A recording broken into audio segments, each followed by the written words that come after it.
یہودیت کی اصطلاح میں ہرمجدون قیامت سے پہلے رونما ہونے والے بہت سے واقعات کی خبروں پر مبنی ایک عقیدہ ہے۔ اس عقیدے کے مطابق یہودیت میں یہودی دنیا کے مختلف علاقوں سے آ کر بیت المقدس میں آباد ہو جائیں گے، چنانچہ ان کے کہنے کے مطابق اسرائیل کی حکومت اسی پیش گوئی کا نتیجہ ہے۔ پھر کچھ عرصے بعد پوری دنیا یہودیوں کی دشمن ہو جائے گی اور بہت سی قوتیں مل کر ایک ساتھ یہودیوں کے خلاف جنگ کریں گی۔ اس جنگ میں خدا خود نعوذ باللہ اسرائیل کی طرف سے لڑے گا اور حملہ آور فوج کو شکست ہوگی۔ پھر مسیح موعود کا نزول ہوگا جو دنیا کو عدل و انصاف اور امن و سکون سے بھر دیں گے۔ پھر دنیا کے تین مذاہب ایک دوسرے میں ضم ہو جائیں گے اور تینوں بیت المقدس کے آس پاس ایک مشترکہ عبادت گاہ قائم کریں گے۔ پھر دجال یعنی اینٹی کرائسٹ کا خروج ہوگا جس کے پاس شیطانی قوتیں ہوں گی۔ یہ یہودی عقیدہ ہے۔ اس عقیدے پر قائم یہودیوں کے برخلاف ہمیں مسلمانوں کو اس مارکے کی تفصیلات اور نتائج سے اختلاف ہے۔ ہمارا یہ کہنا ہے کہ یہ مارکہ اتحادی اور عالمی سطح پہ ہوگا جس میں مسلمان اور اہل روم یعنی یورپ اور امریکہ ایک ساتھ ہوں گے اور وہ مل کر ایک مشترکہ دشمن سے لڑیں گے، ایک ایسا دشمن جسے ہم نہیں جانتے۔ جہاں تک یہودیوں کا تعلق ہے، ہمارے ہاں یہ بات واضح نہیں کہ اس جنگ یہودیوں کا کیا کردار ہوگا، لیکن وہ اس جنگ میں الجھیں گے ضرور اور انجیل کے مطابق ان کی 2/3 تعداد تباہ ہو جائے گی۔ 7 ماہ گزرنے کے بعد زمین صاف کرنے سے پہلے بنو اسرائیل ان کو دفن کر سکیں گے۔ اس مارکے کے بارے میں حضور صلی اللہ علیہ وآلہ وسلم نے فرمایا، عنقریب اہل روم امن کی خاطر صلح کر لیں گے، پھر تم ان کے ساتھ مل کر ایسے دشمن سے لڑو گے جو ان کے ورے یعنی ان کے پیچھے ہے۔ تم سلامت رہو گے، مال غنیمت حاصل کرو گے، پھر تم ایک ٹیلوں والی چراگاہ میں قیام کرو گے۔ پھر رومیوں کا ایک آدمی کھڑا ہو کر صلیب بلند کرے گا اور کہے گا کہ صلیب غالب آ گئی۔ اس کے بعد ایک مسلمان کھڑا ہو کر اسے قتل کر دے گا۔ اس کے بعد رومی عہد توڑ دیں گے اور پھر خون ریز جنگیں ہوں گی۔ وہ تمہارے خلاف 80 جھنڈوں تلے اکٹھے ہوں گے اور ہر جھنڈے تلے 12,000 کا لشکر ہوگا۔ یعنی اس حدیث سے وضاحت ہوتی ہے کہ 2 جنگیں ہوں گی۔ پہلی ہرمجدون کی عالمی جنگ جس کا تذکرہ ہوا اور دوسری کو الملاحم یا الملحمۃ الکبریٰ کہا گیا۔ یہ وہ مارکہ ہے جو ہرمجدون کے بعد مسلمانوں اور اہل روم یعنی عیسائیوں کے درمیان تب ہوگا جب وہ عہد چکنی کریں گے۔ آخری زمانے میں بڑی عظیم جنگیں ہوئی جن میں سے ایک کو کہا گیا الملحمۃ العظمیٰ، آرمگیڈن۔ جی آرمگیڈن۔ الملحمۃ العظمیٰ بھی کہا گیا، الملحمۃ الکبریٰ بھی کہا گیا۔ عظمیٰ اعظم کا مؤنث ہے اور کبریٰ اکبر کا مؤنث ہے، یعنی وہ جنگ تاریخ انسانی کی عظیم ترین جنگ ہے۔ اور اس جنگ میں عیسائی جن کو کہ حدیث میں رومی کہا گیا ہے، اصل میں حضور کے زمانے میں رومن امپائر جو ہے وہ کرسچینٹی کو ریپرزینٹ کر رہی تھی، تو رومی اور عیسائی یہ ہم معنی الفاظ ہیں۔ تو رومی جو ہیں وہ مسلمانوں پر چڑھ دوڑیں گے اور ان کے 80 علم ہوں گے اور ہر علم کے نیچے 12,000 فوج، یعنی بڑی کولیشن، بہت بڑی کولیشن، یعنی تقریباً 80 ممالک کی کولیشن بن سکتی ہے جی۔ اور وہ مسلمانوں پر چڑھ، اور اس اعتبار سے پھر مسلمانوں کو بہت شدید نقصان ہوگا، اور یہاں مراد میرے خیال میں مسلمانوں سے عرب، کیونکہ یہ مڈل ایسٹ میں جنگ ہوئی۔ اس کا اثر یہ رکھتا کہ وہاں اس جنگ میں مسلمان اہل روم کے ساتھ ہوں گے؟ نہیں، اصل میں تو یہ کہا گیا ہے کہ پہلے تو ایک جنگ ہوگی جی، جس میں مسلمان اور رومی ساتھ ہوں گے، اچھا، اور وہ ایک اور طاقت سے جو تمہارے پیچھے ہوگی بِوَرَائِكُمْ، اس سے جنگ کریں گے۔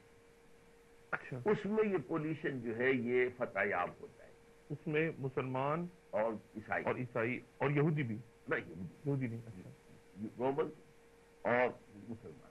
اور کس کے اگینسٹ ہوگی یہ؟ اس کا نام دے دیا گیا مِن وَرَائِكُمْ، ایک قوت ہوگی تمہارے پیچھے۔ یعنی رشیا، چائنا؟ یہ نہیں، میری تعبیر اس میں عراق ہے، اچھا اس لیے کہ جو پہلی جنگ ہوئی ہے، جو خلیج کی جنگ ہوئی ہے 1991 میں، اس میں یہ تھا کہ عرب ممالک اور امریکہ اور یورپ سب اکٹھے تھے صدام کے خلاف. اس میں لیکن یہودی بھی تھے. یہودی نہیں تھے. یہودیوں کو روک دیا گیا تھا. خاص طور پر امریکہ نے کہا تھا تم بیٹھے رہو, میزائل گرنے کے باوجود تمہاری جو ہے پروٹیکشن وہ ہمارے ذمے ہے. لہٰذا پیٹریوٹ میزائل انہیں دے دیے گئے تھے کہ اگر کوئی میزائل سکڈ میزائل آ بھی گیا تمہاری طرف تو یہ پیٹریوٹ اس کو فضا میں اڑا دے گا. اور اگر خدا نہ خواستہ یہودی کھڑے ہو گئے ہوتے تو پھر یہ یہودی ورسس عرب مسئلہ بن جاتا. پھر عرب اس پوزیشن میں نہ رہتے کہ جس پوزیشن کے اندر کہ وہ امریکہ کے ساتھ یورپ کے ساتھ شریک ہو گئے تھے. لہذا اسٹریٹجی انہوں نے یہ سمجھی کہ یہودیوں کو بٹھائے رکھا جائے. اگرچہ کہ اس جنگ کے خاتمے پر شوارزوف جو تھا, جو ان کا کمانڈر ان چیف تھا, اس نے صاف کہہ دیا تھا کہ we fought this war for the protection of Israel. جنگ لڑی تو ہم نے اسرائیل کے لیے, لیکن اسرائیل کو اس میں شامل نہیں آنے دیا. میرے نزدیک اس حدیث کا جو مصداق تھا وہ خلیج کی جنگ تھی جو ہو چکی, جس میں یہودی نہیں تھے, یہودی نہیں تھے, عیسائی اور مسلمان یکجا تھے ایک اور طاقت کے خلاف. اب ایک اور طاقت, بعض لوگ اس میں رشیا جیسے کہ آپ کہہ رہے تھے یا کوئی اور ملک, لیکن نہیں, میرے نزدیک وہ عراق تھا اور وہ واقع ہو چکی.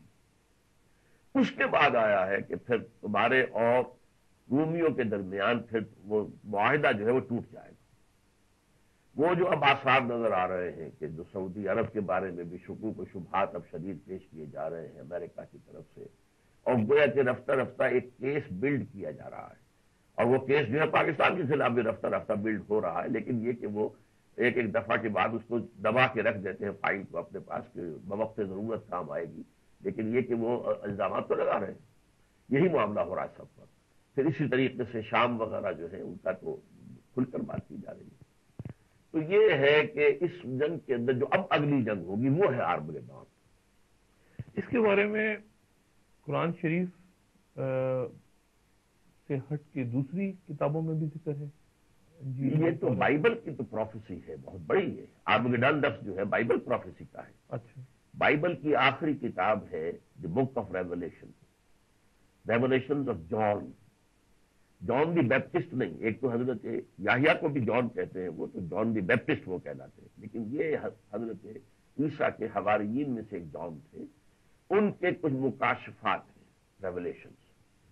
تو اس کے اندر اس کا ذکر ہے کہ بہت بڑی جنگ ہوگی, اور اس کو اگر آپ ڈکشنری میں دیکھیں گے آرمگیڈون کے لفظ کو تو آپ کو ملے گا a very big war which will be fought between the forces of good and evil before the end of this world. اچھا, اس کے بارے میں حدیث میں جو آتا ہے وہ یہ ہے کہ وہ صرف عیسائی ہوں گے اس میں کہ جو ہم پر حملہ کریں گے, اور اس میں یوں سمجھیے کہ 80 جھنڈے.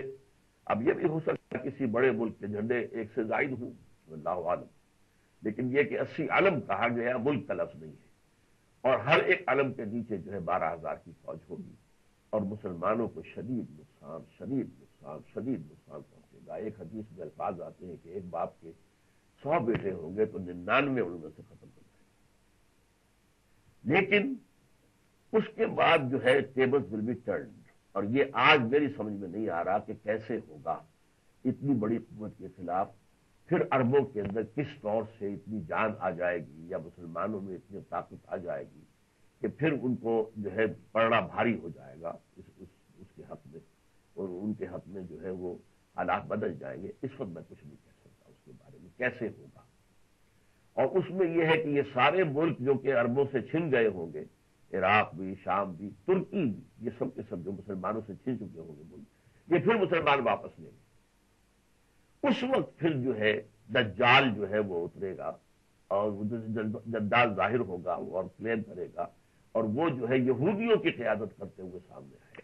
احمد اور ابو داؤد نے ام المومنین حضرت ام سلمہ رضی اللہ تعالیٰ عنہ سے روایت کی ہے کہ آپ رسول اللہ صلی اللہ علیہ وآلہ وسلم نے فرمایا کہ خلیفہ کی موت کے وقت قوم اختلاف کا شکار ہو جائے گی. ایک آدمی بھاگ کر مدینے سے مکے چلا جائے گا, اس کے پاس مکے کے کچھ لوگ آئیں گے اور اسے زبردستی باہر نکال کر